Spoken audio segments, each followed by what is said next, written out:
Are you an atheist? Yeah. I am an atheist, yeah. I am, yes. So you're not an atheist? No. So you're leaning that way because of evolution? Yeah. I don't believe in there's a guy in the sky that lives in the sky. You believe in evolution?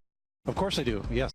Live science says of Darwinian evolution, it can turn dinosaurs into birds, apes into humans, and amphibious mammals into whales.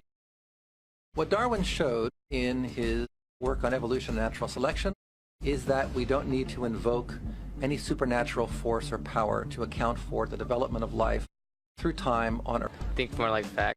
There is too much evidence to ignore. It's the way it happens. You know, all the scientists pretty much agree with it. It's more of a fact. When did you start to believe? When I started to think for myself. When did you start believing? When I took my first biology class. It all started to make a lot of sense. The teacher made it very, very easy to understand. Generally, trust the scientific community. Makes more sense than any religion or anything. The fossils they found of all the cavemen, the Homo sapiens, dinosaurs, it shows clear evidence. I believe in science. What's your major here at this university? Biology. Your biology major? Yeah. You believe in evolution? Yes. What's your major? Geology. Chemistry? Biochemistry. Environmental science and policy. I'm a physicist. Biochemistry. Okay, do you believe in evolution? Yes, sir. Yes, I do. I do believe in evolution. Are you a strong believer? Yep. Yeah. Absolutely. A scientific method is based on the collection of data through observation and experimentation. Science Daily. Could you give me some observable evidence that evolution is true? Something I don't have to receive by faith. Yeah. Some observable evidence. I mean, take a look at what happened 65 million years ago. Hang on, I can't. That's 65 million years ago. I believe, millions of years. So that can't be. Hundreds of thousands to millions of years? So it's quite a long time. Yes. Millions of years. Yes. So it can't be observed. You've got the canine kind, the coyote, and the domestic dog, and there's the feline kind, which is the cats, the tiger and the kitten, and you've got humankind. So Darwin said there'd be a change of kinds over many years. So could you give me one example of observable evidence of a change of kinds? So, for instance, the fossil record shows the common ancestors of all carnivores, that cats and dogs were once linked, once united by a common ancestor. How long ago? This, I believe, was like 60 million years ago. Can you think of any observable evidence for Darwinian evolution where he said there'd be a change of kinds? Monkey to man, is that what you're talking about? Yeah, a change of kinds. I don't really believe there's any proof for that yet. Well, monkeys are the only ones with the fifth digit, like we have. Koalas have a fifth digit. Did you know that? I didn't know that. I think we're evolved from koalas? No. I know that everyone talks about the missing link for humans and whatnot. I believe that there are connections that are out there that we haven't found yet. I'm going to trust what those experts came up with. I have a strong trust in evolutionary ideas based on the evidence presented. Can you think of any observable evidence for Darwinian evolution, a change of kind? I haven't seen it myself, but I believe what the textbooks tell me about it, so. You've got faith in the experts? I have faith in the experts, yeah. I guess similar to how religious people have faith that God actually exists, I have faith in the experts knowing what they're talking about. The scientific method must be observable and repeatable. So could you give me one piece of observable evidence for Darwinian evolution? Okay, I would point to, as one great example is look at the genetics of the stickleback. What's that? So stickleback fish are a very interesting collection of species that were recently isolated after the end of the Ice Age. What did they become? They're various species of sticklebacks. They stayed as fish. Well, of course. Can you think of any observable evidence where there was a change of kind? Fish. Human beings are still fish. Human beings are fish? Why, yes, of course they are. How long did that take? A couple billions of years, millions. A couple of millions? How is that observable? It's not. We came out of the ground as a mammal, and one mammal created... Come out of the ground? Didn't we come out of the sea? Huh? Well, initially in the beginning, we came out of the ground and the sea after the great destruction of the... So did we have lungs or gills when we came out of the sea? You want to know something? Those that were in the sea, I guess, had gills, and those that were on land had lungs. But if we came out of the sea, we had gills in the sea. You want to know something? Who knows that we came out of the sea or we evolved from mammals? So you don't know? Huh? Of course I don't know. I'm accepting that they did their science correct. Could you give me an example of Darwinian evolution, not adaptation or speciation, but a change of kinds? These are changes of kinds. They're still fish. They're distinctly different fish. We have thousands of examples. Can you give me one? I can give you thousands. Just one. For instance, I would say look at Lenski's experiments with bacteria then. So what do the bacteria become? The bacteria are still bacteria, of course. That's not Darwinian evolution. That's not a change of kinds, is it? It is a change. It is a change in the genetic makeup of the bacteria, which is still bacteria. To summarize, the observable evidence that you give me for Darwinian evolution is bacteria becoming bacteria.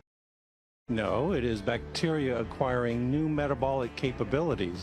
You said before that there is lots of evidence for evolution. I just want one observable evidence for Darwinian evolution, just one. But I gave you some. You don't want. Not some. I want one. Wait, you don't want that. I want one.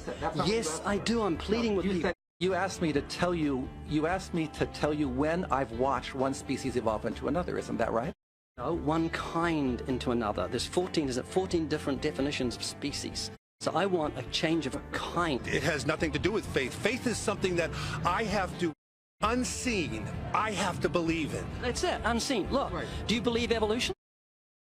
Of course I do. Are you a believer in evolution? Yes, I am. When did you start to believe evolution? I started to believe evolution when I started to think out for myself. Is evolution a belief? Well, you know something, evolution is a thought process. Is coming to terms and checking out all the alternatives. Like taking a look at the religion, man-made religions. Let me ask you again, is evolution a belief? No, evolution is, well, yeah, in a word, yeah, I could say it could be a belief. Give me one instance. Yes, we have an example from a group of birds called Darwin's finches. You take a look at the difference between the finches on the islands that all started out. I mean, that's very, very observable. But that's not Darwinian evolution. There's been no change of kinds. What do the finches become? They become genetically new and anatomically new, recognizably different species. So they're still finches? Well, of course they're still finches, yes. So they're not a change of, there's no change of kind. Little birds that he had observed. What did they become? Their beak shape. They're still birds. Yes. 3 finches that turn into different types of birds. They're still beaks changed? Their beaks. They're still birds. There's no change of kinds. That's within the kind. So that's called adaptation. It's not Darwinian evolution. There's no change of kinds. There's no different animal involved. I want something that shows me Darwin's belief in a change of kinds is scientific. Darwin spoke of a change of kind. Can you think of any observable evidence for Darwinian evolution where there's a change of kind? Hi.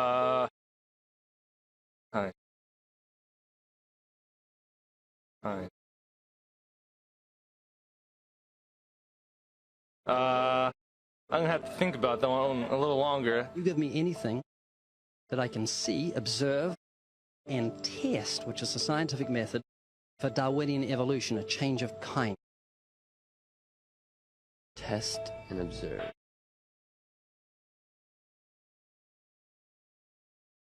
Could you give me observable evidence, which is the scientific method for Darwinian evolution, a change of kinds?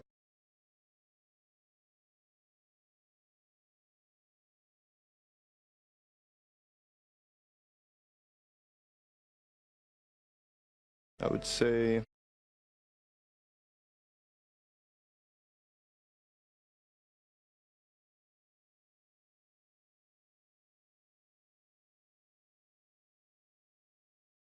I cannot, I think.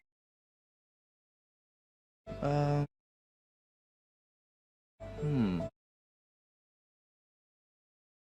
a hard question, actually.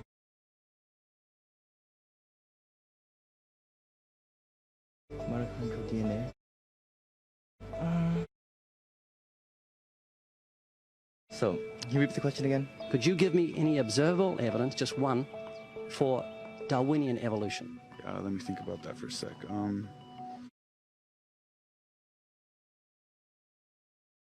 Observable evidence, something where we don't have to exercise faith. Something that can be observed, like the scientific process, observable. That's a good question. That one I'm not quite sure. So you can't think of any observable evidence for evolution? No. How do you know it's true? I'm not sure. So Darwinian evolution is not observable, it's not scientific. I guess so. So it's unscientific. You can't prove it. It's scientific, actually. You could prove it. It could be proven. Just do it for me. That's hard. That's just too broad of a... It's unobservable. That's why you need millions of years. Yes, exactly. You're trusting the biology majors and the biology professors know what they're talking about, and they can't even give me evidence of a change of kind. Well, then there isn't one. If they don't give it, then I wouldn't say there was. Yeah. I just go on what I've seen and what I've learned from class. So you believe? Yeah. You know what that's called? What? Blind faith. Blind faith. Faith is the great cop-out, the great excuse to evade the need to think and evaluate evidence. Richard Dawkins.